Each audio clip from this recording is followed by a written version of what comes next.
Good morning, everyone.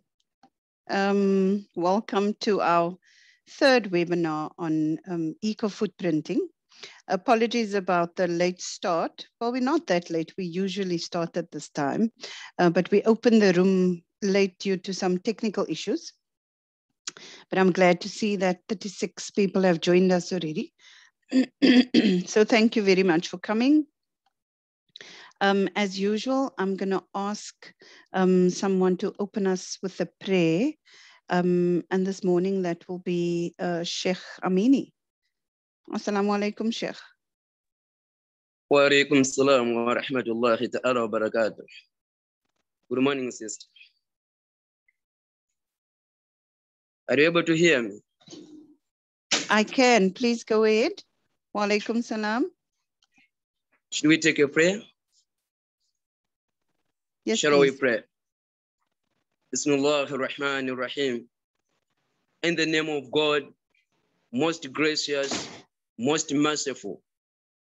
All praise be to God, the cherisher and sustainer of all creations, most gracious, most merciful, master of the day of judgment. To you do we worship, and your aid we seek.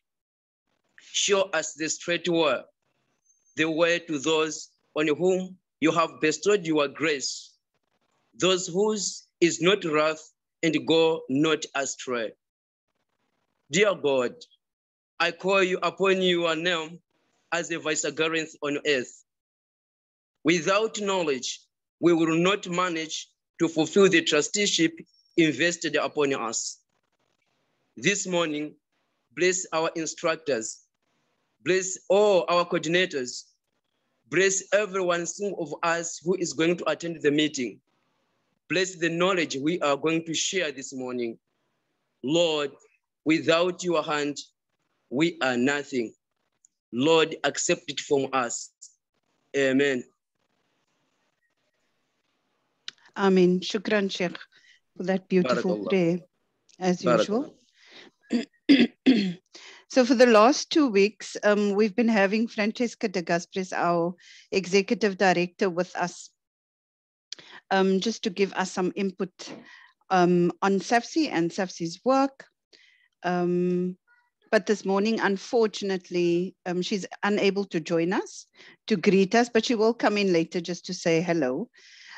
So I'm going to ask Kim to get straight into it, what we are doing today.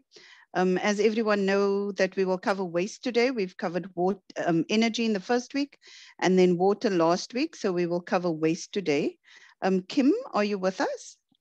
Yes, I'm with you. Hello, everybody. Oh, let me just get my screen. There you go. Nice to see you. How are you? Well, thank you. Good. From finally a sunny day. I hope you guys are all doing okay in winter. It's been really, really cold here in the southern tip of Africa. Yeah, the sunny days is not going to last very long. We're expecting some more rain, but at least some relief for us. So I'm going to ask you to get straight into the business of today. I think last week was helpful that we didn't have one speaker. Not that we don't want speakers, because we went into that group work. And so that was quite nice to get other perspectives as well. So I'm hoping that we will have the time to do that again today, but we'll see how time goes. Yes, that would be great, because recycling and waste reduction is one of the easiest things we can all do, but to really, really reduce our waste significantly is not so easy. And the more stories we can share with each other about how to do it, the better chance we'll all be able to learn from each other and really reduce our waste. So I'm going to go into screen share now and start the PowerPoint.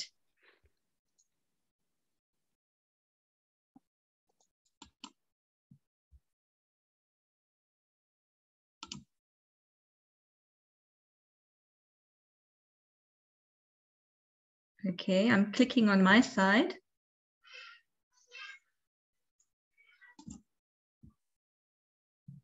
Can you see the presentation? Yes, we can, Kim. Great. I'm going to go from the beginning and so that you don't have all the background slides. There. Okay. So yes, today we're going to talk about how to reduce waste. And it's always a good reminder that nature knows no waste. And what about us? And as we are all members of different faith communities, and we are here because we believe in being earth keepers, so not just members of faith communities, but faith communities really concerned about creation and about nature, I'd first like to go through some eco laws for no waste. The one thing we need to understand is that everything is interconnected in nature, and the same with everything that we make includes water and energy and raw materials. So if we throw something away, we're actually wasting all the water that went into making it and all the energy. So wasting one thing is wasting everything. Then the other thing we need to remember is there's no such place as away. Everywhere on earth is a place for humans and for nature's creatures, and we all need to live in these environments in a pollution-free way to be able to thrive and enjoy well-being and health. I think it's becoming much more apparent to all of us that there is no such place as away. We've seen quite a few nature movies where even very remote parts of the earth are filled with plastic. And most of us know in our own environments, we can see our rivers, our seashores, our mountain edges. Wherever people go, sadly, there's waste. So nature knows no waste. Everything is recycled. The opposite of this is what we put into the environment comes back at us. So the bad stuff that people put into the environment returns to us as poisonous air, poisonous water, poisonous soil, and also poisonous food then. So as earth keepers, a zero waste lifestyle is a life lived with gratitude and appreciation for the abundance of creation. And waste is, in a way, an insult. Just some examples from nature to remind us that nature has been dealing with waste for many, many years and has many solutions. So here we've got examples of nature recycling, earthworms turning both animal and plant waste into compost, which makes for very healthy soil. And there you can see wild animals eating dead animals, which also turns that back into nutrients. Nature also reuses. Here's a bird that has made a hole in an old dead tree for a new nest. And those of you who live near the sea might know hermit crabs. These are little creatures that don't have a shell. So they find the shells of other creatures that had shells and that have died. So they recycle the homes of other creatures. Nature also filters. And we can use this to help us to clean up our polluted areas as well. Trees filter the air, and wetland plants absorb toxins in polluted water. So you can see on the one side, this is a stormwater pipe coming into a wetland. It could be a man-made one to clean the water, or it could be a natural wetland. These plants absorb the very high nutrients and also some of the chemicals. So it's not a good idea to eat those plants, but they're basically taking the toxins out of the water. And then at the end, you're getting much, much cleaner water that can now be released back into the environment. So what is nature's letter to the humans? Clean up your mess, love mother. That's a story we've heard from when we were little children. Clean up your bedroom, clean up the playground. We need to clean up the whole world. Unfortunately, there are more and more initiatives, both in terms of individuals, communities, and also from the authorities and business to start the big cleanup. So the African Union set an ambitious aspiration that African cities will be recycling at least 50% of the waste they generate by 2023. Okay, that is 2 years away. And I live in South Africa, and I know here we are a long way from that target, but we are making progress. It's the start of a journey. It's easy to do small steps. Now we need to do bigger steps and more steps.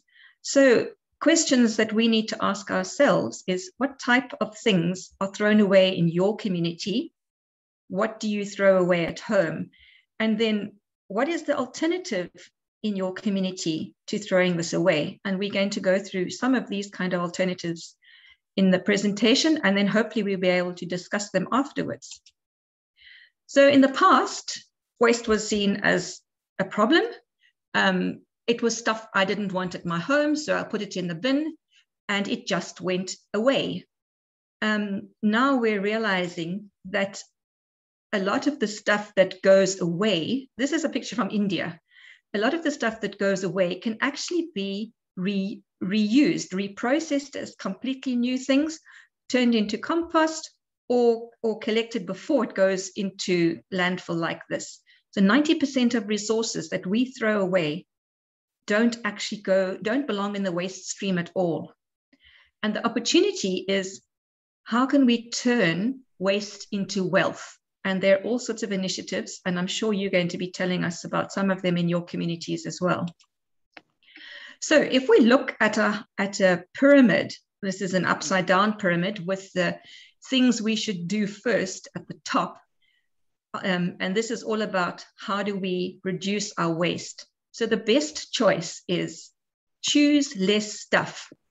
Do we really need all the things that we want to buy or acquire? So first, choose less, because remember what I said, everything has material, it's made from raw materials, it uses water, it uses energy. All of those things are increasingly in, there's a lot of competition for them with more and more people on the earth, and we need to share. So one of the ways of doing that is choose less stuff. Also, less packaging. A lot of our things are just over-packaged, and again, that's energy, water, and raw materials that just get thrown away. The second one is reuse. Reuse containers, share things with friends, and upcycle to make new items. Upcycling is when you take something, and I'll show you some pictures later on, and you turn it into something new. So it has a new use, but you're taking the original product that you don't need in its old form anymore, like bottles, for example. Then fix household things and mend clothes rather than just throwing them away. There's some good news here. In the EU, the European Union has just passed a law that all white appliances, so that's fridges, stoves, microwaves, all those kind of big household appliances, they were built, or they have been built for the last few decades, that if a part breaks, you basically can't get it fixed. So you have to go and buy a new one. That's called built-in obsolescence. They've now passed a law that manufacturers need to now design so that things can be fixed at a price that people can afford, so that we don't throw an entire washing machine away because there's one little part that they no longer supply. Yeah, so that's really good news, and hopefully that will filter down. I think in Africa, we're very, very good at fixing things because it costs too much money to keep buying new. But now with some of these modern things, you can't actually get the part, so you have to throw it away. Then, so that's repair. Recycle. You see, recycle is quite far down on the list. We all talk about recycling, but recycling isn't the first choice because ultimately there's some things that you can only recycle so many times and then they're no longer usable anymore. Paper, for example. You can turn it from office paper into cardboard, but eventually the fibers in the paper are too small and then you can no longer use it anymore. Plastic, unfortunately, is also one of those examples. You cannot keep recycling plastic. And then we must remember, when we recycle, making compost is recycling nutrients. So that's probably one of the best ways of recycling, because there you can carry on recycling infinitely.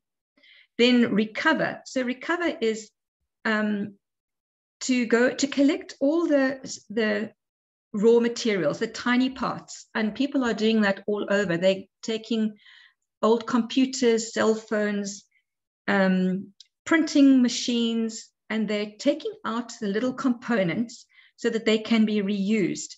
We had a fantastic recovery center in Cape Town where people would take all sorts of things like boxes of buttons and zips and bolts and all, and you could actually go there, things that you couldn't easily buy in shops, or in the shop you had to buy a big packet, but you only wanted a few. That was a fantastic place where you could recover materials from articles that the whole article was broken, but there were still bits and pieces that were very useful. And then the very last, the worst choice is dispose. That means throw away. And as I said, there's no such place as away. So the old system had a linear economy. And what it meant was you take stuff out of nature, you turn it into modern appliances and clothes and whatever. And then when it's no longer fashionable or it's broken, you just throw it away. The new industry shift is to recycling and a circular economy. So these pictures are quite clever because they show the link between the linear economy of take, make, and chuck. This is the linear economy. You end up with a huge amount of waste. Recycling reduces the amount of waste, but ultimately some things can't be recycled, and so you end up with waste. The circular economy is where you design so that you have minimal waste, because most of the stuff that you have manufactured, you have designed in a way that the components can all be reused, or at least the raw materials in the components can be reused. So that is where we should all be heading. And that's essentially what nature does. Whatever nature produces eventually dies, composts, turns back into nutrients and gets reused. So just another picture showing this, the old system. Things are made in factories, used in homes, offices. They were then thrown away. A disposal system fetched it and just sent it to a dump site. So now we have, with a source, again, factories, homes, wherever we are using things, they get separated into different kinds of waste. They then get taken to recycling centers where the plastic is separated further into different kinds. The glass is separated further into kinds, for example, and that is sold off to industry, and then they can make new recycled products from all the non-organic raw materials. And then all the biomatter, the organic stuff, can be turned into compost. But there is still a stream. If you remember the picture I showed you earlier, there is a tiny amount that needs an end-of-life solution. And plastic is one of these, because you can only recycle plastic so many times, because every time you recycle, a little polymer fiber gets shorter and shorter, and eventually they have to keep adding new plastic to the product. So we need to find end-of-life solutions for plastic. There are some quite clever ones that are, in human terms, end-of-life. They're now using plastic, they're adding it to tar to surface roads. You've also, I'm sure, seen plastic wood, in inverted commas. It's planks made from different kinds of mixed plastic that is now used for benches and outdoor tables. Eventually they will break down, but they have a very long life. So essentially, when you think of plastic, we need to use less plastic, because there will always be some plastic waste. There's another problem with plastic. Plastic in the environment breaks down into tiny, tiny pieces. It never composts. It doesn't biodegrade. So we end up with tiny bits of plastic called microplastics that are now getting into our food and our water. There was a report recently in Gauteng where some of the drinking water has now got tiny particles of plastic in them. And these plastics are man-made chemicals. So we're not entirely sure, well, they're man-made chemicals from fossil fuels. and all sorts of additives are added to them to make them better for packaging. So we don't actually know what the consequences are of having plastic in our food and our water, but it's not a good idea. Then there is some good news. There are new plastics, I'm calling them plastics, made from plant waste. For example, from the fiber that's left after sugar has been extracted from the cane. And this plant plastic is compostable. Also, if you swallow it, or a turtle swallows it, or a goat eats it, it'll break down in their stomach because it actually just turns back into the ingredients that made up the plant fiber, which is cellulose and water. So it is harmless. And these are examples at the moment in South Africa of products that are being made from this plastic. Unfortunately, it is expensive at the moment, so it's not that widely used. But hopefully, as the technology improves, this will be used for packaging and products where you don't have an alternative to plastic. But we still need to reduce our overall plastic consumption. So in the previous webinars, I told you about the Eco Audit Booklet, and it's just a quick reminder, and then the link that Chloe will hopefully put on the chat for you, because obviously you can't access it directly from this, image. But it gives a very good breakdown of different kinds of waste, how to work out what you are wasting and how to reduce that. So one of the sections in the book, and it's worth going through now, is that waste is broken up into, if we look at it quite basically, into 3 sections. There's the organic waste, which is anything that can be composted. And this actually includes animal dung and even human dung, yeah, a bit more complicated. Well, actually, it's not complicated. It's just as we naturally have a bit of an aversion to our own poop. But all of that can actually be turned into safe compost that can be reused. Then there are the real nasties. These are the toxic chemicals that we get in batteries, in our compact fluorescent lights, in quite a few quite a lot of our electronics. Then we also have the chemicals like pesticides, herbicides, cleaning agents, and chemicals in paints.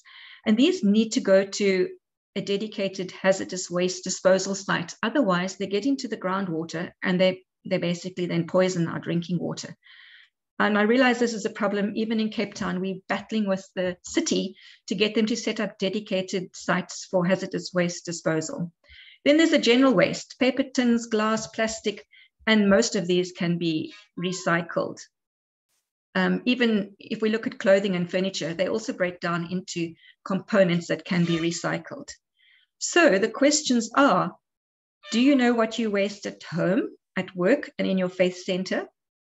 And then it's very important to separate the different kinds of waste so that you can make sure they go to the right place and not just all go straight into landfill. I'm not going to go into detail on this table, but it's, I don't know if you know these logos. It's called a Mobius loop. And I always thought this meant that this plastic, so these are actually logos that identify the different kinds of plastics. And I assume that because it shows this recycling triangle, that these were all recyclable. That's not true. They're all in theory recyclable, but in practice, the two here, the number 3 and the number 7 are basically not recycled. They're hardly recycled anywhere in the world. So you need to go and ask your local recycler what they take, because the ones with the green ticks are recycled in some places, not in others. Sometimes they're recycled this month, then they're not recycled next month, which again is another reason why we need to try and reduce our use of plastic, because the market for recycling is very complicated. But it's best to speak to your local recycler. Then the most important thing is to avoid single-use items, because things that we just use once and throw away, again, just think of the energy and the water and the materials that went into making that, like a plastic spoon that we get at a takeaway shop. You think of all the energy that went into making it, setting up a factory, there are workers there. We use it once and we throw it away. Sometimes you use it for a couple of minutes, like a straw. So think about, we're all starting now to take shopping bags with us to the shops, but take your own containers for takeaway food. Take your own straws. Take your own, your non-plastic straws. Take spoons, knives and forks, so that you don't have to get all that packaging. I was actually going to, and then I forgot, I was going to get some pictures. They're beaches that are just covered in polystyrene takeaway food containers. Then we're not going to go into this today because it gets long and complicated. Not that it's just a time thing. It's not that it's too complicated. But it's so easy to say, oh my goodness, I'm going to stop using plastic. I'm going to use paper. Look at this picture on this, of this tree. My family was cut down for a paper cup that you used once. Paper has a huge environmental footprint as well. If you think of plantations that are a monoculture, so there's an impact on biodiversity, you think of the water that needs to irrigate the plantations, then you think of the energy that goes into harvesting the wood, turning it into pulp, chemicals they use to turn that pulp into fibers that they can use, and then they bleach it on top of that because we decide that we want white toilet paper and white cups. So at the end of the day, paper is not that friendly either. So there are a whole lot of questions, and there are lots of arguments of, is cloth better? Is plastic better? Is paper better? It's just a question of reducing and don't use single-use items. So now let's just have a bit more fun and look at some of the things that you can do. There are lots of communities where there are no proper recycling facilities. So what can we do with some of our waste? It's so easy to throw out broken furniture, but why? You can create a whole new style of creative furniture made up of different pieces of previously broken furniture. On the right here are dog food bags. These are huge bags, like 5 to 10 kilogram bags. And a friend of mine who is a puppy trainer, she collects them and she's now turned them into really durable, very attractive shopping bags. She sewed binding along the top and put in straps. And now she gives them away as gifts to puppy school people, and she started selling them because there's such a demand.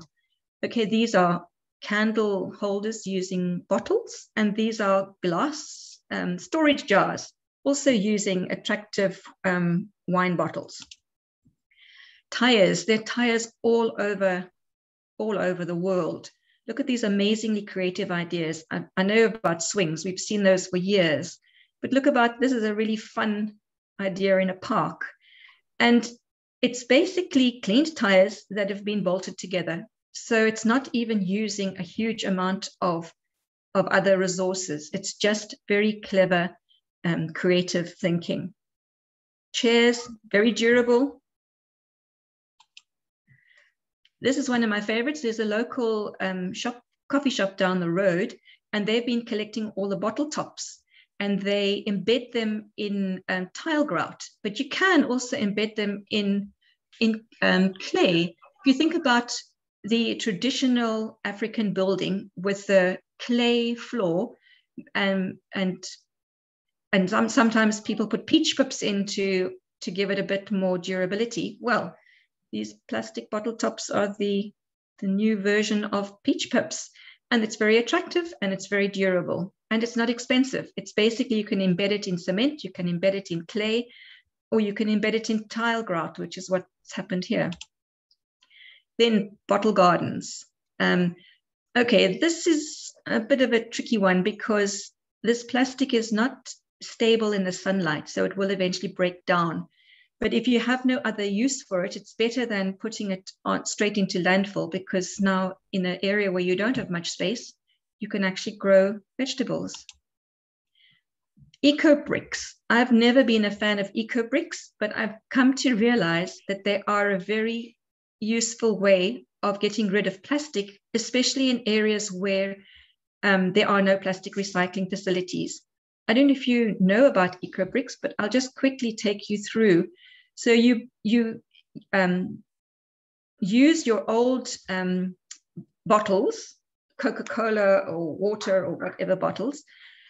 You stuff them, you can see there's a stick. You stuff them full of plastic that can't be recycled. So if you are in an area where there is a plastic recycler, don't put the recyclable plastic into these bottles.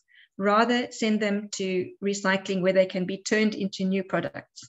But where there are things that you can't recycle, the chip packets, all these very crinkly plastic packets, don't recycle. Foil, not tin foil, but the foil that you get like tea bags in, all of those kind of things, you squash into these bottles. And this is a house that was built in the east part of South Africa. It's not fully finished, but you can see it's actually a beautiful house, really well constructed.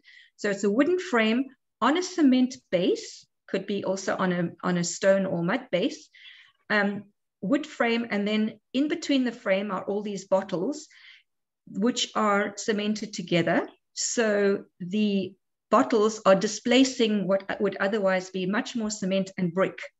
This has not been plastered. It does need to be plastered because remember, the plastic is not stable in sunlight and it will break. But if you plaster it, this building will last indefinitely. Here, there's an organization in Uganda called Upcycle Africa, and they teach people how, there are a number all over, but I wanted to choose one that wasn't South African.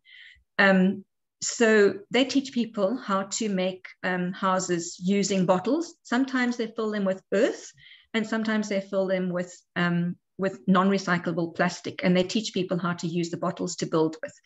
So on the slide here, it's just a reminder.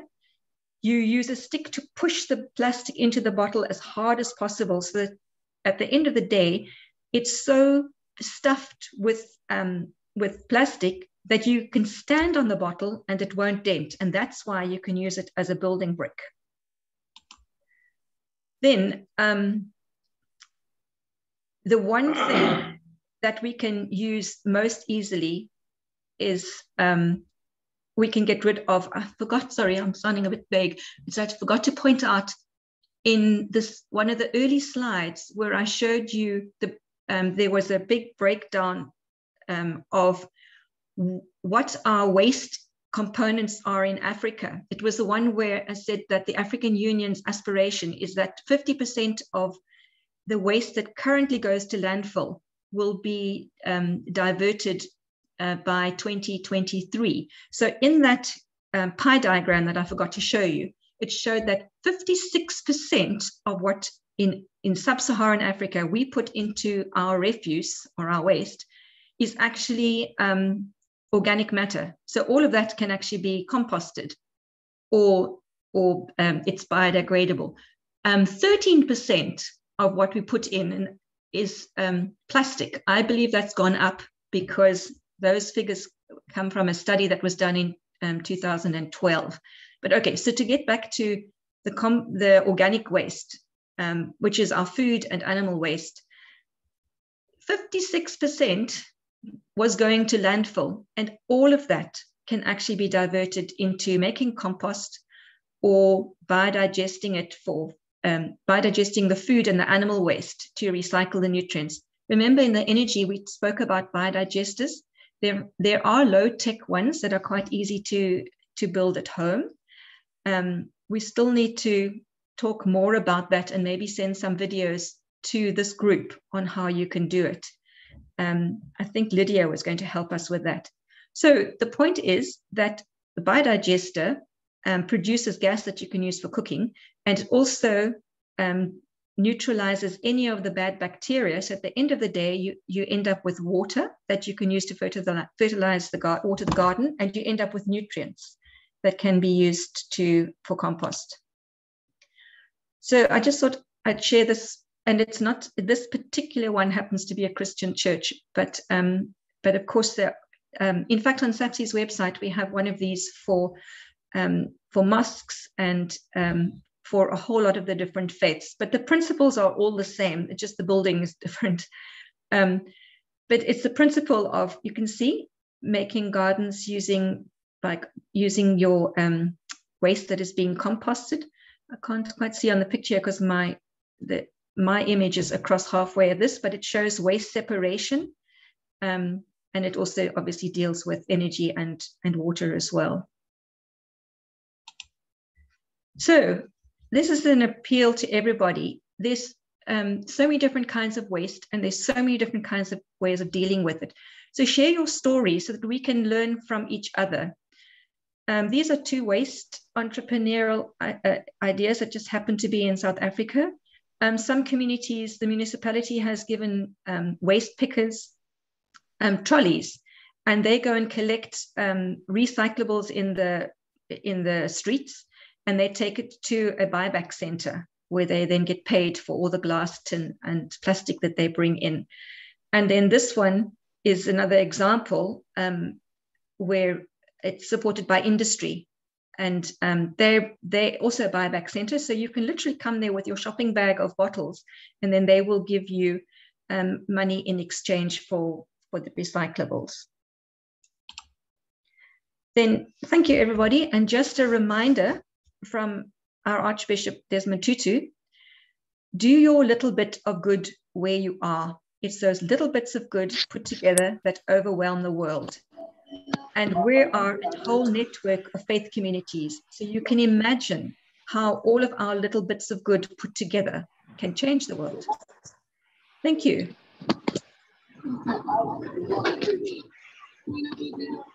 So I'm going to go back to you. Yeah. And I'm looking forward to hearing about all your ideas. And I'm happy to answer specific questions.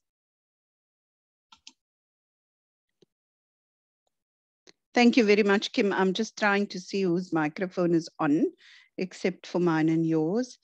Please, could I ask people, if you are not presenting, to switch your microphone off? And also, just another request, as we do weekly, if your name is not showing on your Zoom account, I see as 1IJ80MZ and very long letters. Please, could you change that name to your name so that we know who is in the room? Because of data, as we've been saying, people request data, so we know that those specific people are in the chat. I mean, on the webinar. Thank you very much, Kim. I think what sticks to me, and I've been thinking about it as you were talking, is when you say there's no such place as a way, which is very true, and quite sad as well that we don't realize that. So I think those simple words, stands out for me. So thank you very much for a great presentation yet again. There's a lot of questions and comments in the chat box, but we won't look at them now because we'll just go on with the program and then we'll see afterwards what we can cover. There is a video I wanted to play, and the video was produced by a Fleet member. Fleet is the program that I'm working on, as the Faith Leader Environmental Advocacy Training. And he is in MOMBASA. Kelly Ngeti is his name. And he produced some videos around waste and other eco talk, he would call his, he calls his YouTube channel. So I'm just going to play the video because I think it's quite simple, but the message is quite clear. So I'm just going to play the video for everyone. If I can find it, let me just see if it's open.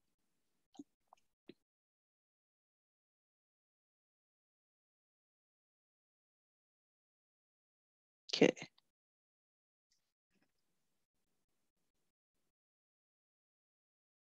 There we go.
So I think it's a very powerful short clip. Oops, sorry. Let me just switch that off properly.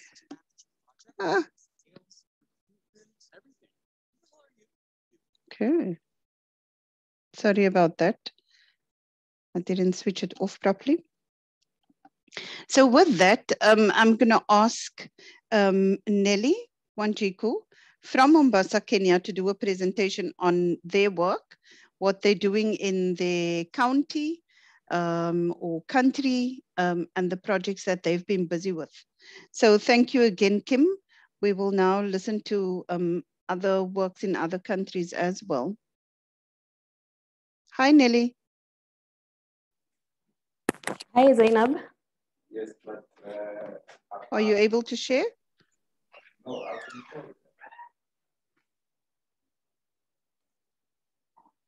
let me.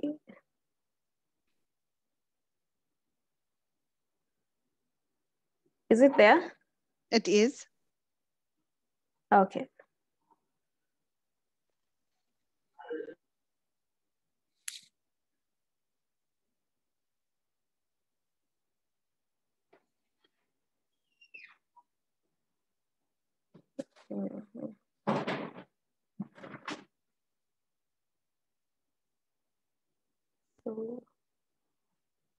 Hi, everyone. I'm Nelly Wanjiru from Mombasa, Kenya. I'm a member of Fleet Mombasa and very glad to be here to learn on waste eco-print. And I'm also a founding member of a community-based organization that you just saw the clip played there, called the Center for Sustainable Development Kenya. We do environmental advocacy and also on sustainable development. I'm going to present on some waste projects in Mombasa and on also how we handle waste here in Mombasa. Yes. So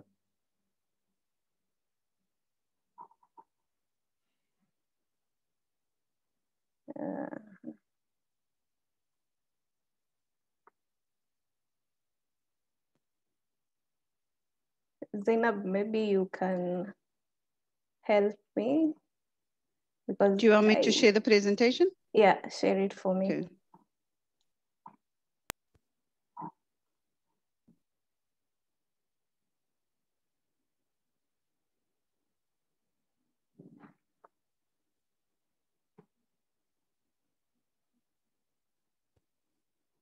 So Mombasa is a very small town in Kenya.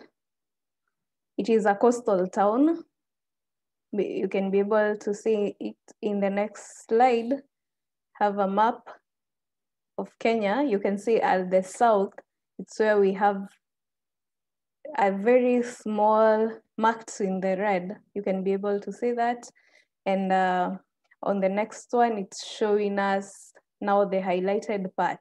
You can see Mombasa being, it's an island also, the town, and then we have the mainland areas which are surrounding the town.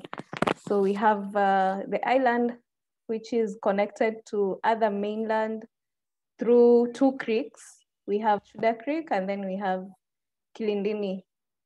So the area is 295 kilometers squared, and the population is about 1.5 million people. On waste governance, this is controlled by Environment, Waste Management and Energy Department. And it keeps also the records and generates them to the public. So we have 1,000 tons of waste being generated daily, and only 65% of this is collected, where 13% of households do not have access to these management services. So this 65% covers the ones that are handled by the government and also from the private sector. Since the government they don't charge anything, but they are not so efficient also. So we have people who have contracted private companies to do the garbage collection. You can see the trucks here for the county government, and the bulk containers which are stationed in the estates, where we can have waste collected there, and then the trucks will come and collect it and leave them empty ones there. So this is rare, it's only in some places. Yes. Next.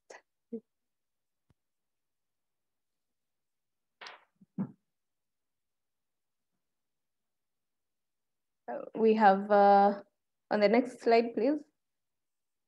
We have integrated solid waste management system. It's an effective and sustainable waste management approach, modern one, where we have just gotten from Kim presentation on the most preferred to the least preferred on waste management. You can see we have preventing generating the waste. Use as much as possible. If it's food, serve the one that you can finish, because if you then serve whatever you're not able to finish, then the other one you have to throw it away. So that will be waste.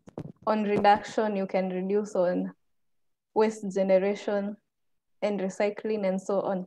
So I will point out on some few examples that we have in Mombasa on this hierarchy. On next slide, you will be able to see reuse of plastics. This is actually on our site where I work. We have recycled the tires, old tires, into, you can see like this on the right, it's a roundabout. So the tires act as showing the demarcation of the roundabout, and also it holds flowers. You're able to grow the flowers in the tires, not just saying that you see the ground there, it's a bit bare, it's stones, so you can't be able to plant anything on that ground. But with the tires, you can be able to put fertile soil and grow flowers or plants. On the left side, you can see this picture of some pipes, the black ones. So these are pipes, cut-off pipes that are being used in the construction. So the cut-offs are waste, but then you can see you can fill them with soil, like we saw for the case of the water bottles. And then you can plant flowers, you can plant vegetables, and so on. Next slide. We have Milliglass Manufacturing Company. It's based in Mombasa, and it recycles glass waste. So it's a big company that recycles all these glasses into cutlery, these maybe glasses, and water bottles made of glass, all sorts of glass products. Yes, so next we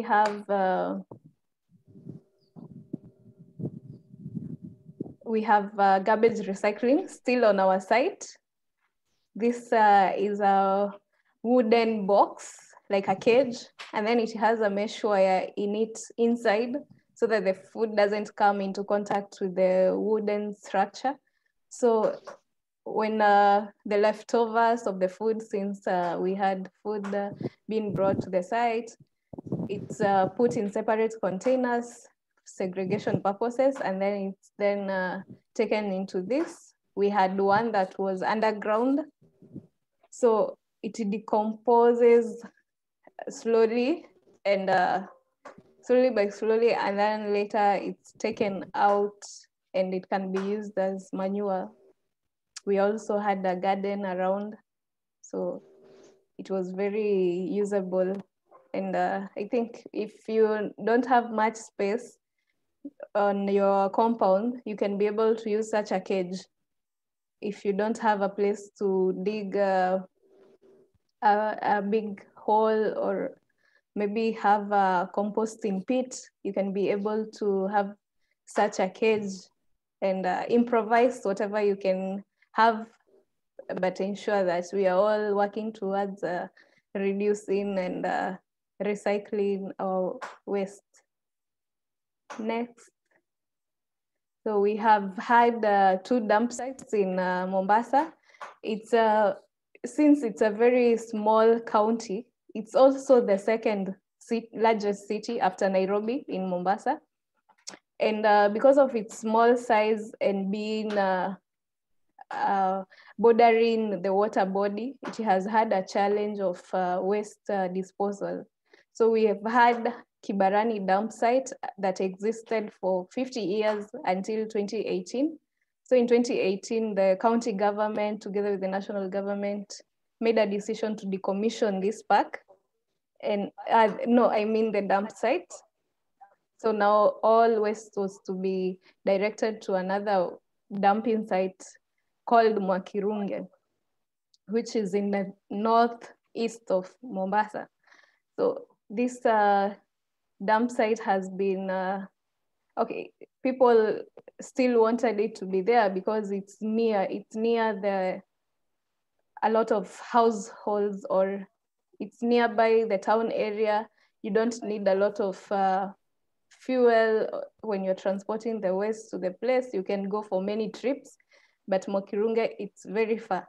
So it was challenging to have the decommissioning, but still, because the government decided, and for the benefit of also the people living in Mombasa, it was a great idea. Next, we have the dump site. You can see how it used to look like. This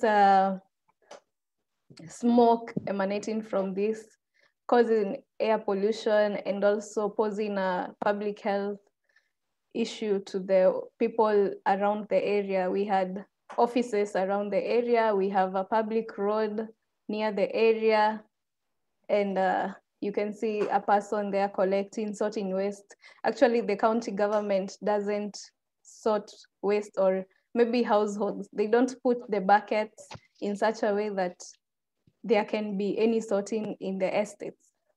They just collect everything bulkily, mixed up, take it to the dump site, and then scavengers, these people who want to get scraps to sell them, who wants to get plastics or anything that can be recovered or maybe reused or recycled. So they go to the dump site, they collect all that can be of benefit, and they take them to the private companies where they can be recycled. Next, we have a slide showing, this photo shows how it's near the ocean. This is Kilindini Creek, which also connects to Chuda Creek. You can see the waste was actually being dumped near the place. It was eating up the creek also. And this was a major concern, since even the fishermen around the area were raising concerns of reduction of fish in the area. And even they couldn't catch a lot as earlier. So this was also leading to marine pollution. Next, we'll be able to see the decommissioning part. So you can be able to see the machines starting to work in the area, equipment, bringing in soil, taking away waste. So there is a highway adjacent to this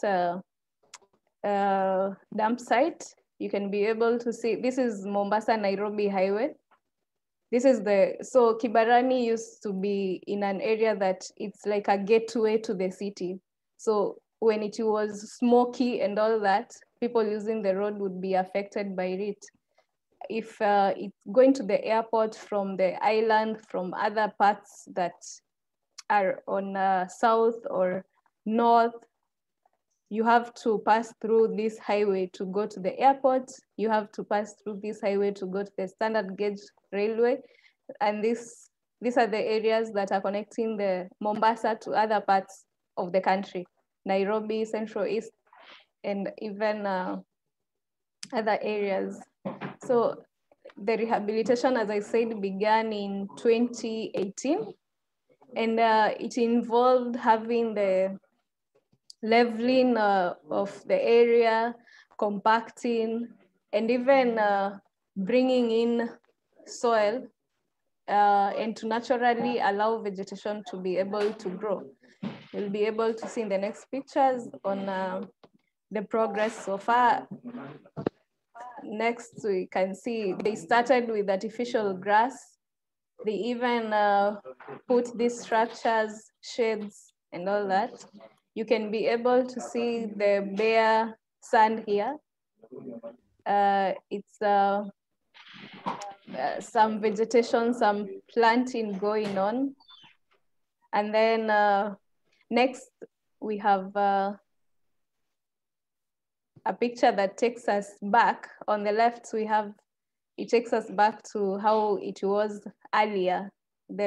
On the left side, we can see there's an old railway line crossing there. And you can see the garbage was just on the side, but mostly it transports only commodities and goods, not for people. It's not usable. So even now with the standard gauge railway that was launched, it is no longer in use, but you can see there was a train here and the old models that was crossing at the KIBARANI dump site. So here on the right, we have the people leisure, going there for leisure and to relax.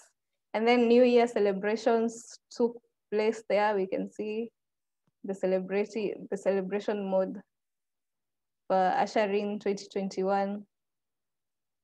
Next.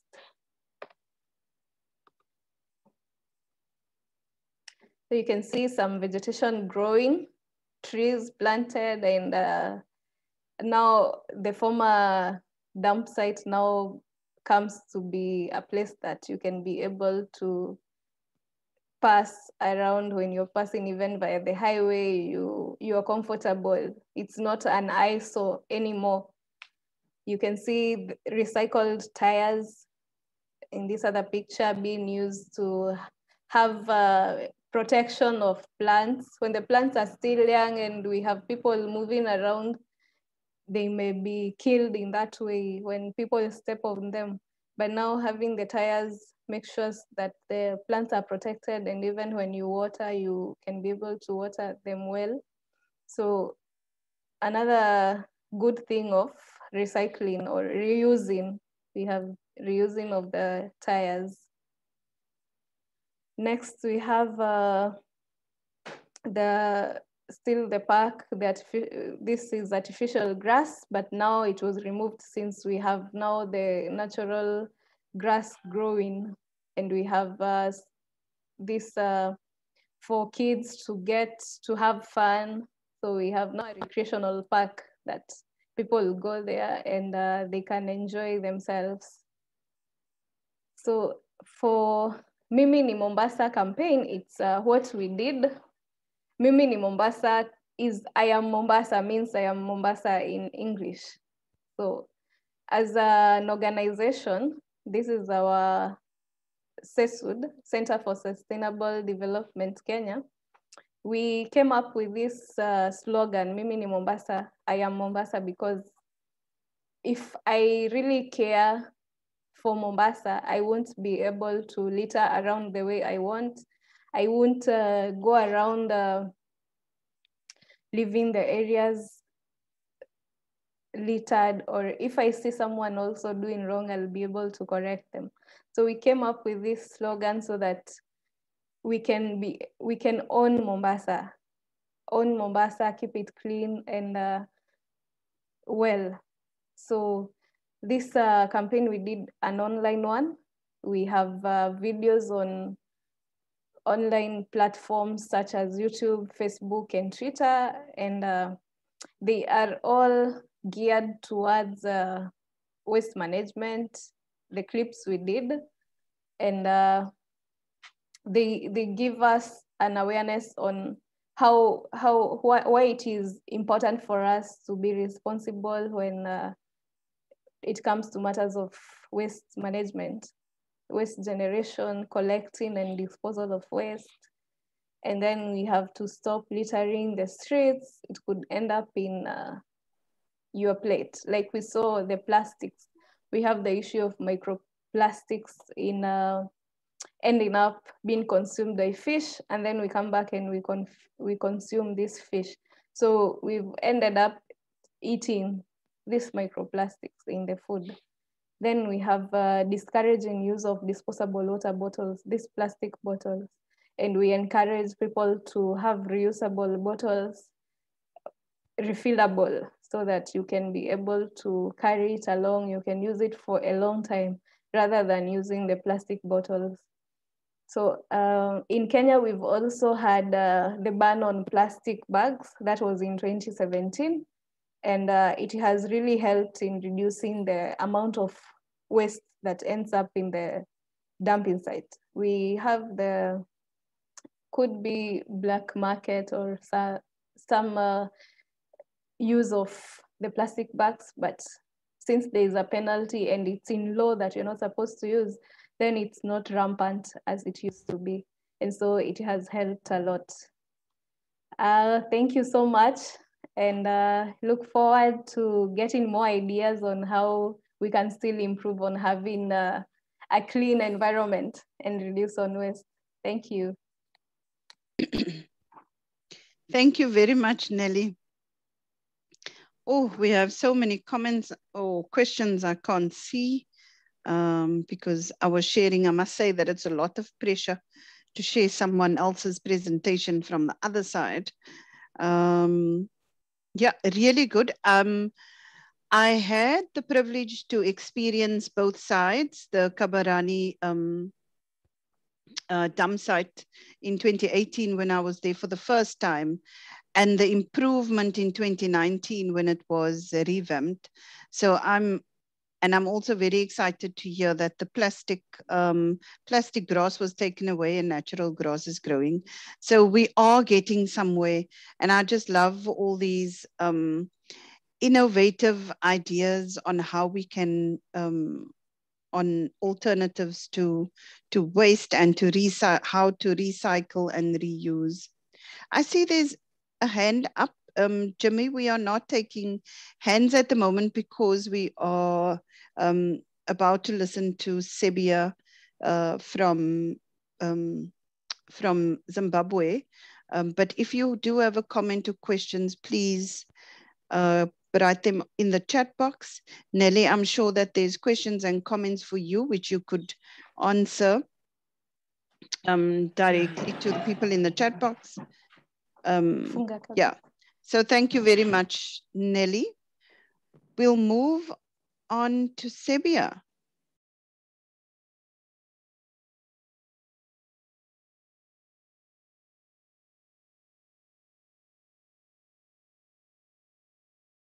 Hi, Sebia.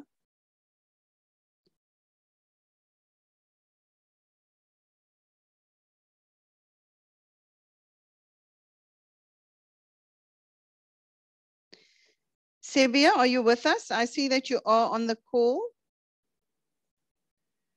I see that you are online.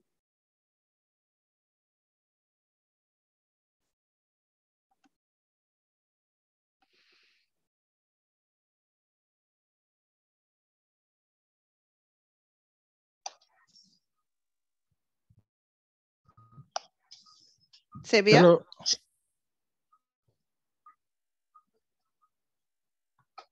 Zainab. Hi, Eric. Yes, good afternoon. And thank you very much for this very interesting platform. I'm sorry I joined it a bit late, but I've had very serious problems in the connection here in Uganda. Mm. For Eric? the last week. Yes. Hi, hello, welcome. We are just busy with presentations quickly. I just want Ms. Sebia Kwaramba to do her presentation. Yes. I'm just going to mute you. If you do have a comment or question, please add that to the comment box. Okay. Thank you. Then let me wait for the presentation to end first. Thank you. Sebia, I do see you on the call, but you are not answering.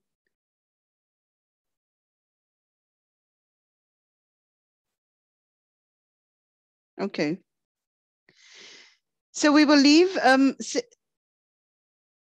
Sebia for a bit later when she does have connection. I know that Zimbabwe and other countries does have connection issues, and it might be a delay on her side. So I'm going to take this opportunity to do, sorry, Chloe, if I haven't told you this beforehand, but the same as last week. So we'll just do this again. So we've been speaking about innovative ideas on recycling, reusing, and how you can and how you can look at waste management a bit better. And I know that a lot of you, that is the reason why you're on this call. So a lot of you have ideas and have projects on your own in other countries. We've heard obviously from Kim, her perspective and what some South Africans are doing and her knowledge of what others are doing.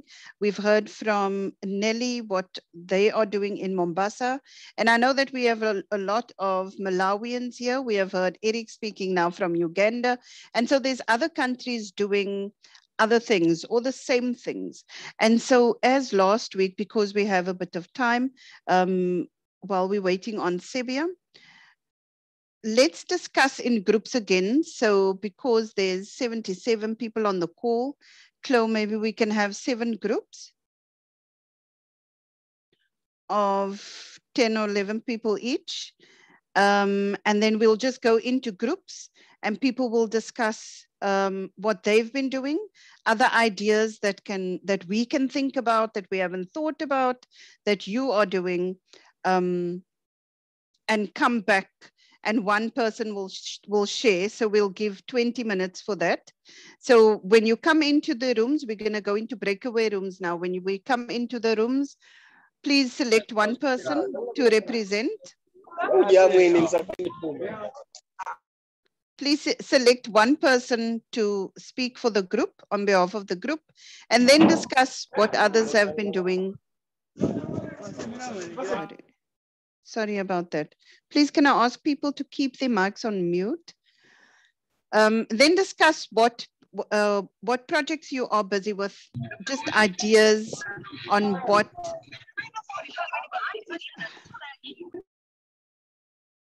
Just ideas on what waste management projects you've been doing. What's happening in your country, and share with us all. Esther, I hope you got the question. I will add it to the chat box and then to the room again. Chloe is ready for the breakout rooms? Yeah?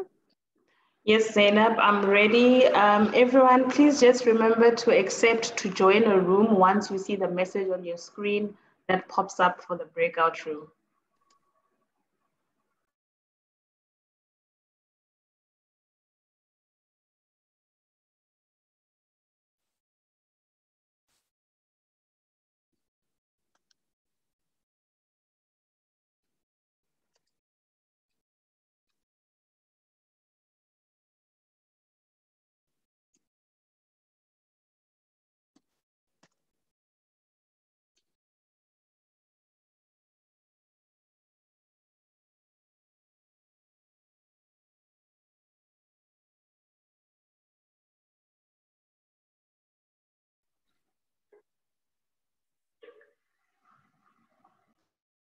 Okay, I'm not sure what I'm seeing, if there's still breakout rooms open.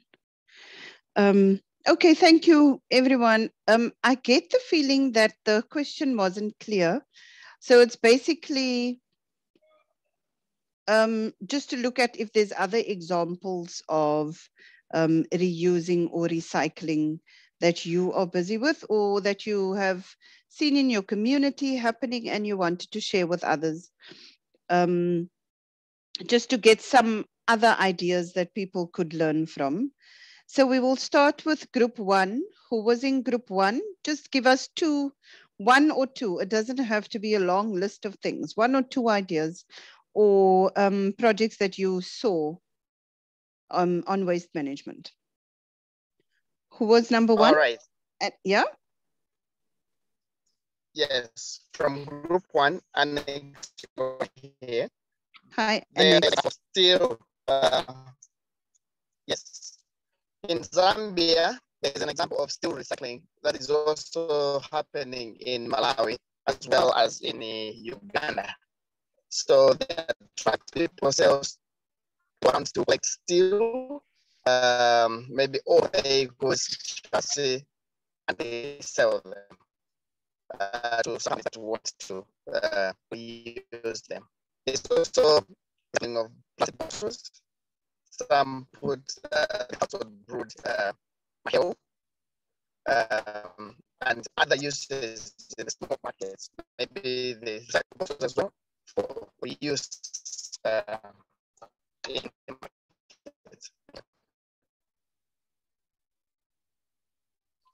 Oh,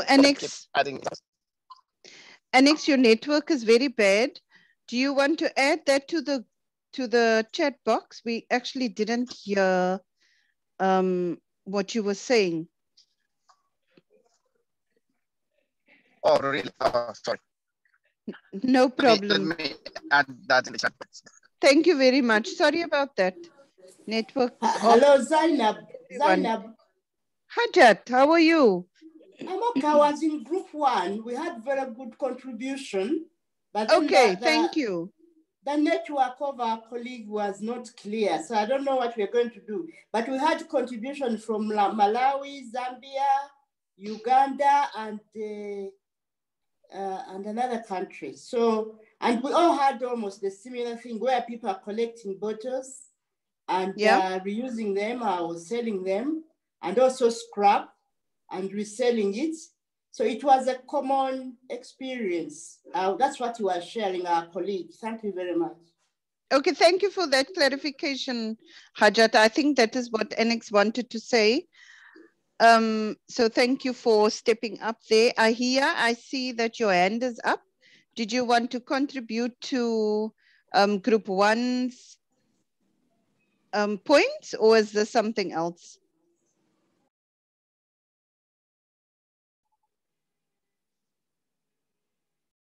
Okay. Group two, who was in group two? Good afternoon, Zainab. Hi, Esther. Yes, I was in group two. So we raised 4 points. Yeah. The first one that we discussed was picking the top of flip-flops. You know them, right? Yes. So like for me and some kids in my area, we do pick the top of flip-flops. And then once we have a 50 kg bag, we take them to the industries or to the manufacturer where they recycle them and produce new ones, actually. So when we take that 50 bag of top flip-flops, we are given something at the end of the day. It's not just for free. So it encourages us to work more, to pick more each, maybe every after 2 months or every after 3 months. Then the other one that we discussed was exchanging of broken buckets with money or something of value. So we've seen this in many countries where people will come maybe with brooms or something, and then they'll request that you exchange them with buckets, the broken buckets, or maybe those empty containers for cooking oil. So you exchange like that, and then they'll take them to the manufacturers so that they can refill them with cooking oil or maybe something else. Then the other one that we discussed was sorting of garbage waste to make it easier for those who go to the dump site to collect manure. So you find that when you go to what's this, garbage dump sites, they sort out plastics on their own, bottles on their own, and then you find that those who go to collect manure, it's actually very fertile. And then when they collect that manure, they actually start selling it into homes, those who got maybe gardens, and it's actually very, very fertile. So that's sorting of garbage waste. And then the last one we just discussed is that we should encourage private sectors or private operators to come into the industry so that they can assist in a collection of garbage, because we don't have much of private operators into the industry. So if they can come in and then help out also, that would be a very good move. Thank you. Thank you very much for that, Esther. I would also like us to think about if you are a reverend or a faith leader at your congregation, these are also things that you can, these are also initiatives that you can use at your church or implement at your parish to get more people involved. So thank you for that, Esther. Adams. Philip. Yes. Adams, I'm sharing some pictures on your WhatsApp so that you can screen them for the members. Okay, I'll open it now. Which group are you, Philip? I'm was it group one where there was the members who were in my group remind me the name. There was Rajab, Mwai, there was Mote and others. There is some idea we shared. Yes. Yeah, that was group, I think that was group 9. Yes. I think we were in room 7. We were in room 7. Okay, room 7. Yes. So you're going to wait your turn. Your picture will be when it's your turn. Okay, your picture let me will share come them up on your personal WhatsApp, then you can screen them. Yes, I see that you've sent it. Okay, thank you. Thanks, my friend. Group 3.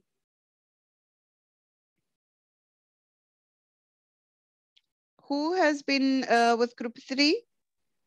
Prudence was going to be our spokesperson. Yeah. It was Prudence. Prudence? All right, good morning, good afternoon, everyone. So we were in group 3 and we discussed a lot from different people. And in our group, we discussed, we talked about different ways. And one of them was the cement package. The cement package, those packets, they pack cement. If we can reuse them for seedling. Others, they collect those cement packets, then you put soil in it, then you plant some seedlings there. Then we also talked about they can also be used for drying food. They collect those cement packets, then they dry some food. Then we also talked about bottles. The same bottles can be collected, then we use them for seedlings. Then we also talked about packs for milks. Those packs for milk, they can also be used for seedlings. Or you plant seedlings, then you see how it can go from there. Then we also talked about our fellows from Kenya. They also talked about how he helped his church members. He donated some trees, fruit trees, to church members, and each were getting those seedling for fruit trees. Then after they were grown, they were even inviting him to go and get some fruit from him. So these are the points that we talked about. Over to you, Zinab. Thank you very much, Prudence. Let's move on to group 4.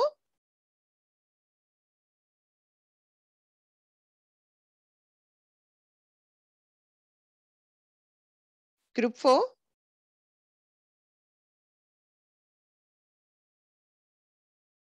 Okay. Hello. Hello. Hi, Annie. Hi, how are you? Fine, thank you. How are you? I'm good, thank you. So I am representing on behalf of Group 4. There was 5 of us in this group. Myself, Uncle Ishmael, Auntie Jane, somebody by the name of Aid. I don't know if I'm pronouncing that very well. And Msume. Good afternoon, everyone. So we discussed a few things that are both on recycling and waste management in terms of dispose of wastes. One member, Sume from Machinga, says they're working as a youth club. This youth club is composed of youth from different religious institutions. They are working on clearing dump sites because people just create dumping places everywhere, even on the places that are not supposed to be dumping places. So they they go there and clear these places and then educate people on how best to dispose their wastes. And then they recreate these places to become a different place, something like what Nelly was presenting about the dump site in Mombasa. And they also educate people on the recycling of those not recycling, but management of the waste, to say that maybe the way they can dispose the waste, that the plastics and the papers and those that are biodegradable are disposed of correctly and appropriately. And another member from Lilongwe, this is Ishmael, says he's working. He has a grouping called Center for Economic Development. This is to empower women to generate some kind of income for their use and home use, but at the same time also helping with the recycling of the plastics. So there are 60 women on this group, and they go around collecting plastics, either bottles or papers. Sometimes they buy the old shoes from the people in the homes, and they take these to sell them to a company that recycles these things to produce something new. And these women are also being educated on a lot of stuff to do with waste environmental management. And the group in Machinga, I forgot to mention one, that they are working with the district council of Machinga with these ideas, because since the council has got ideas of what places can be dumping sites or not. And then there's someone contributed about a business that is helping to manage the waste. That is, there's a woman, this is in KZN Midlands, a woman that is doing a business of collecting waste from people's homes and then dump it correctly somewhere at appropriate places. So she goes there maybe once or twice a week to collect the waste, and they pay something. So this is like a good business for her, at the same time contributing to the proper management of wastes. Another friend shared that he and his friends, if I got him correctly, they are producing products that are very valuable also from waste materials, from plastics, papers, and even clothes. You know, the small pieces of clothes that are left at the tailor's table. They are collecting those to produce doormats, necklaces, even clothes, as a way of empowering themselves economically, but also contributing to the safe disposal of the waste and also recycling the wastes. I think those are the points I got, but maybe Uncle Ishmael can add more if I missed something. Thank you, Zainab. Thank you. I think your group did very, very well. I'm not going to add, Sheikh, I'm sorry, I'm not going to have time to ask if there's any additions to that group because we have 8 minutes left and we need to listen to 5 more groups. Can we have group 5? Yes, Zainab. Emmanuel. I'm Emmanuel, and a lot has been said and most of the things that were said are also cross-cutting, but maybe I'll mention 3 things. The first one is that there was the observation that in the presentations, it was a lot eye-opening to see that we have to do a lot on our faith centers, faith premises, in the collection of waste, because yes, waste has been, we've been collecting waste, but not so much in like sorting it out. So there was that eye-opening in the presentations. Then one member from Zambia shared that at their faith community, the youth meet once every month and they do the collection of rubbish around the area, which they put in one place, and then the community, the council dumping trucks come and pick. So they do that on a monthly basis.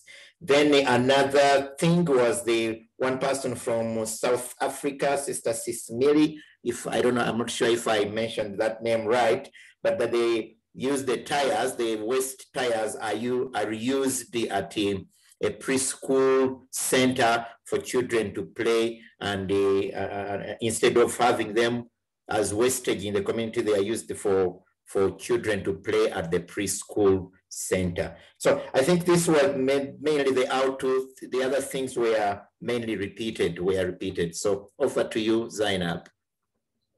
Thank you very much, Rev. Can we have group 6 now?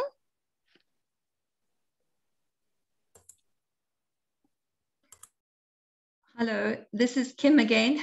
Hello, Kim again. I did ask if one of the others would like, we should have formed a leader, but yeah, okay. So we got 3 contributions. Unfortunately, we ran out of time for the last one. So I put it on the chat asking that the gentleman, I can't see his name right now. It's gone too far down the chat. Justin Clement of Malawi went first and told us about the Beautify Malawi project, where the government put out waste collection bins to try and reduce litter, which apparently did work very well. He unfortunately disappeared every now and again because of bad connection, but he told us about alternative packaging using, I think, alternatives for plastic, using palm leaves and also bamboo, which both of those would be better than cotton and normal cloth because they don't need pesticides to grow, the bamboo and the palm leaves. And he told us that he shared with us how we motivate people to go from talk to action. And you start off with what I do, and then you share with the group and that we do together.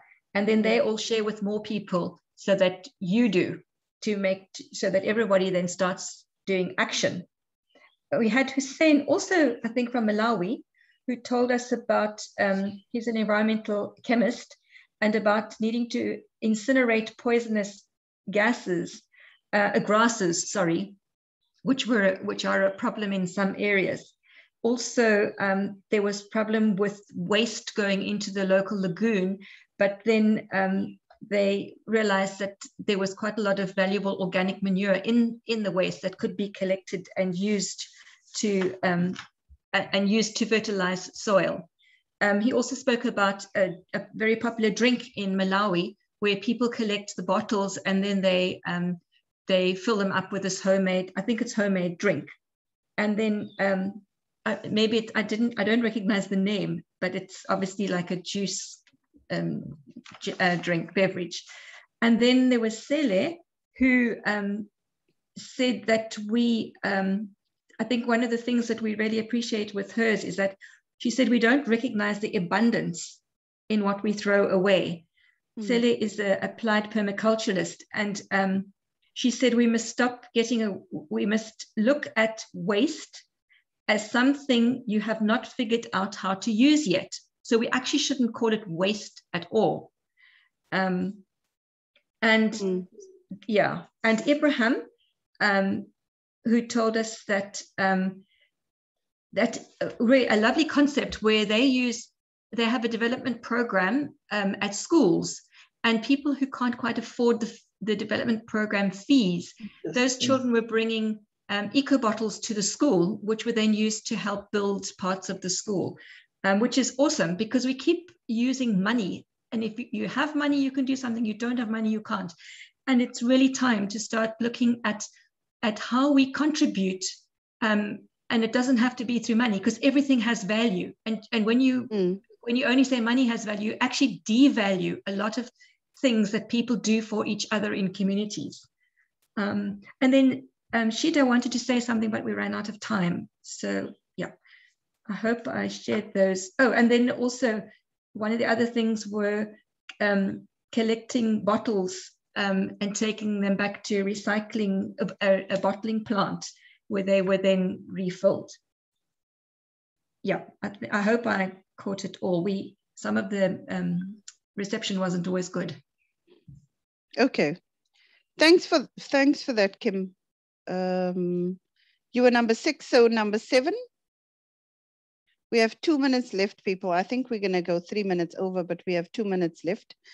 Can we have number 7? And I think that was, Philip, was that you?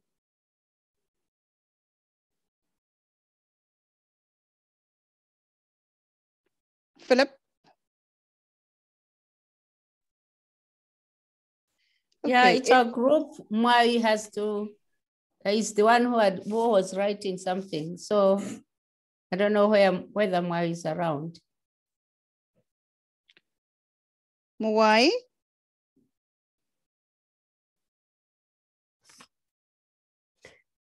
Okay, if she's not around, I can just say something. Okay.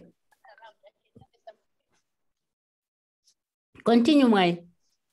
Oh, you can hear me. Yes. Okay, now group, we came up with 4.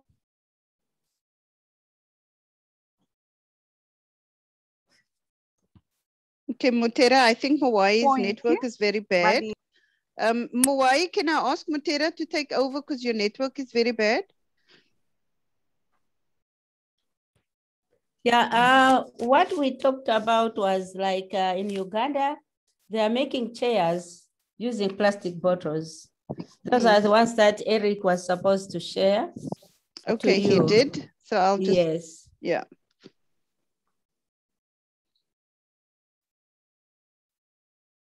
Yeah, so that's what they are doing, and these people are near the Nile River, and also it has helped them for employment it's mostly the youth.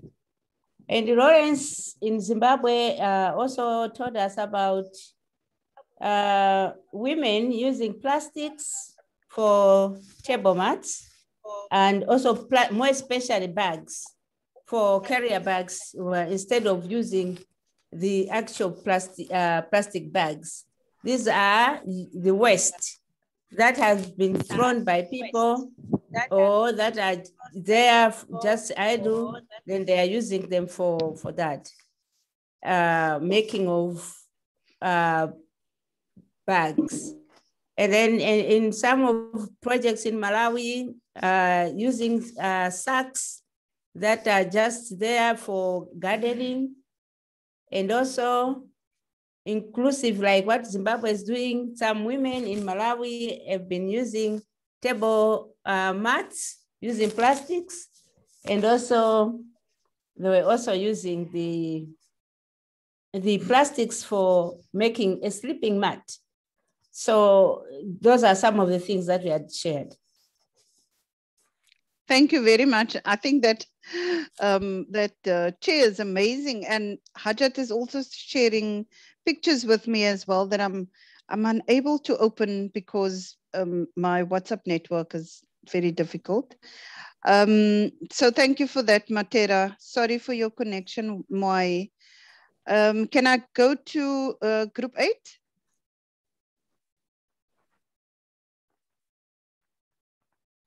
Group 8?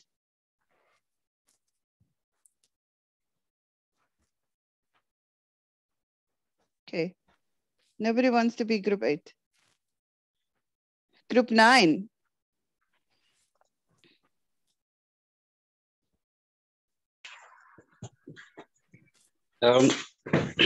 Hi, everyone.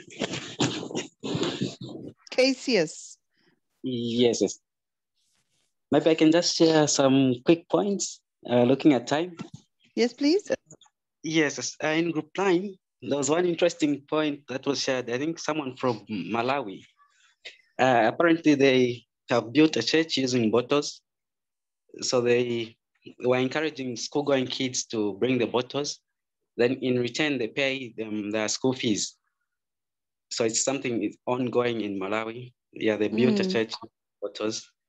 Then another one in Zimbabwe, there are some women groups that collect leftover materials from tailors, cloth materials, where they in turn make different clothing. They encourage people to do that. They use the clothes for different purposes. Then in Zambia, there's also a church, an Adventist church, where they encourage young ones, like in camps. They go for camps, then they teach them about using natural things instead of the conventional things. Those were some of the points that were shared.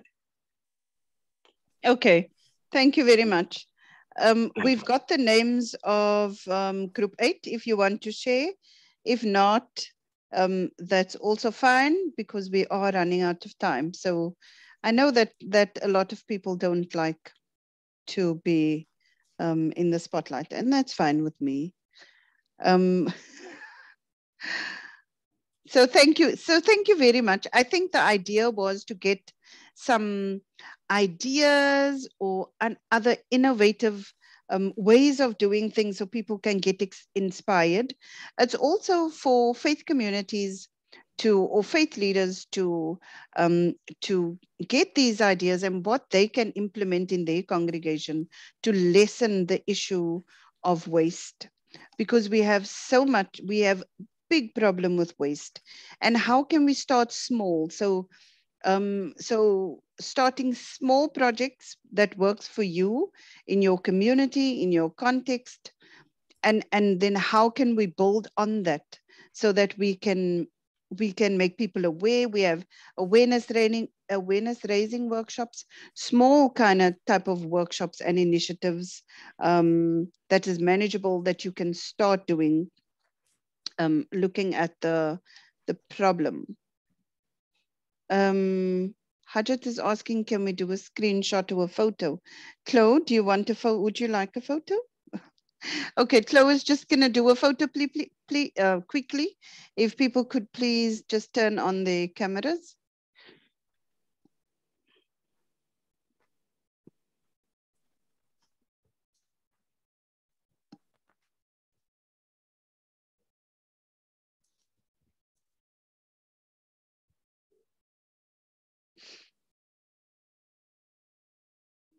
Okay, you can smile and look happy that you were here.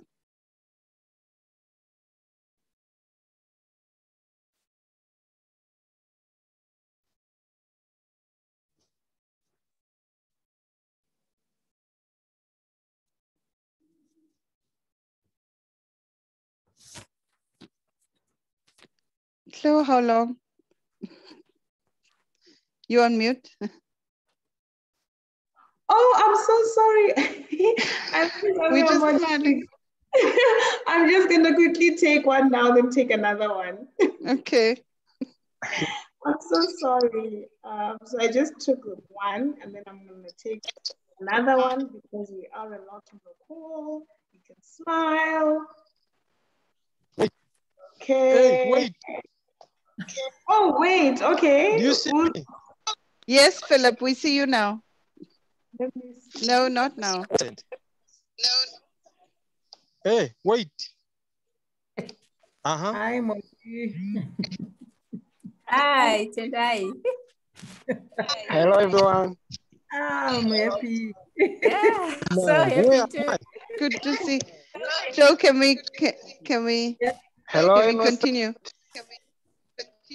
Okay, so thank you for that. I'll just, let me see. Adams. No, Philip, wait. So thank you for that. We've come to the end of the session. We've run 7 minutes over time, but that's fine because we started 7 minutes later. Jaleven, did you have a comment or a question? Because I see your hand is up, or you're just waving. No, a question. Okay, you want to do that quickly? Okay. It's just a concern. Are you getting me? I am. Okay. Sometimes when we visit the dumping site, we find some health workers chasing the children, even the adults. They say they should not take the waste from the dump for the sake of preventing them from getting the disease such as cholera, diarrhea, and disease. So my question is, how can we convince to them the health workers?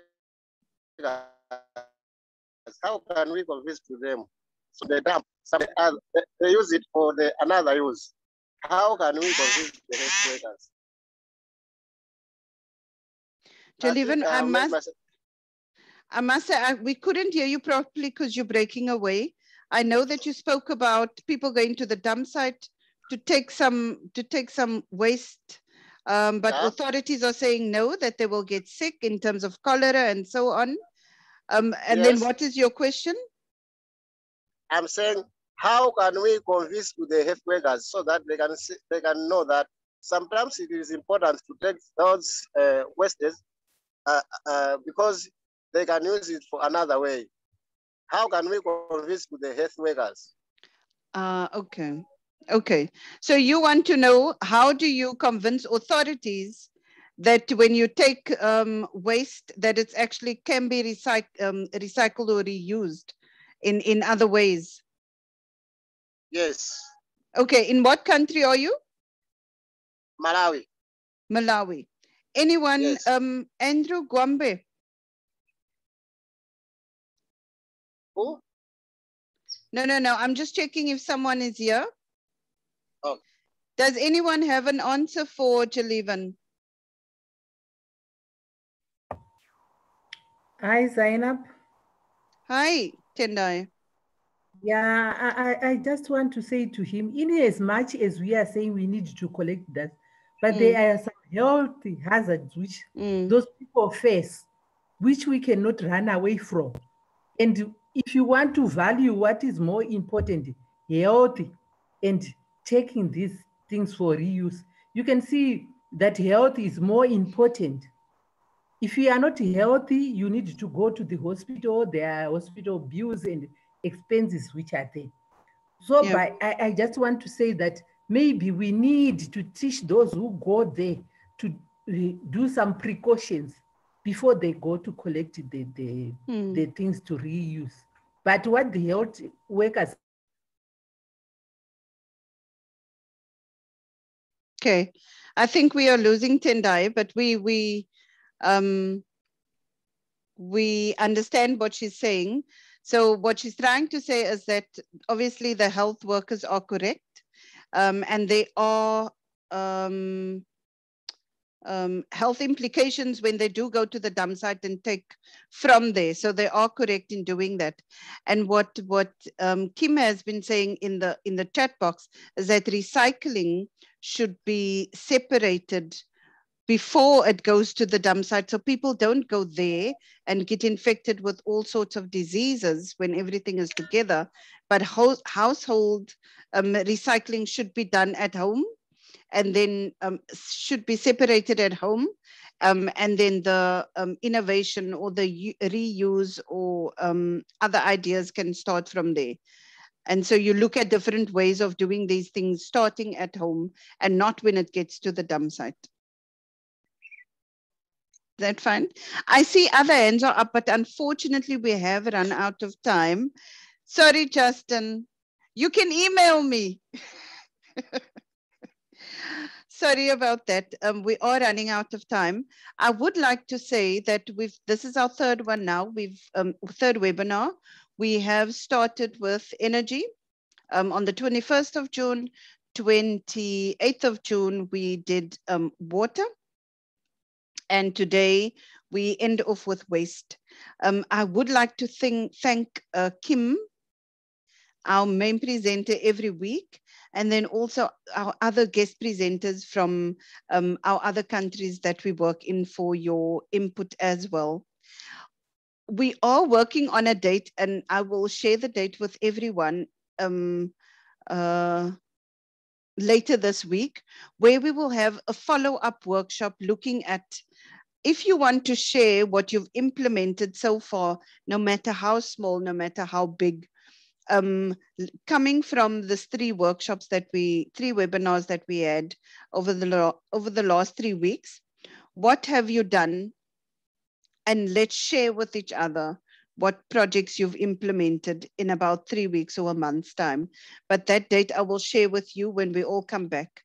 I will in the next few days, or maybe in the beginning of the week, beginning of next week, for the latest, share a date and then just ask everyone who wants to present. So I'm not going to open the floor up to people, to anyone, or just if you don't want to present, that's fine. But there are people who'd like to showcase their work as well and share with others. So that I will plan in the next few days. So thank you very, very much, everyone. Ms. Hajat, could I ask you to wait before I ask you to say a little prayer for us before we leave? Kim? Yes. Kim, I can't see you. Hi. Hi. Do you want to say something before we end? I've just put on the chat that it's been a very exciting journey, because we all learn within our own contexts. And the only way we can really deepen learning is when we can share with everybody else all of their learning. I think in Africa, there's a saying, you can go fast by yourself, but if you want to go far, you need to go with other people. So thank you for being part of this journey of going far. Thank you very much, Kim. And I want to reiterate what Kim says, is thank you for the learning. Thank you for the sharing, because we all do things differently, and there's no one way of doing things because of our different contexts. So, okay, I'll just share my email.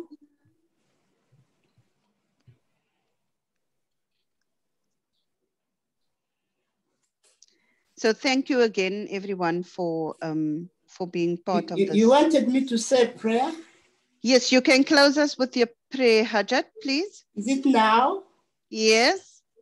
Okay, Lord, can we humble ourselves for this prayer?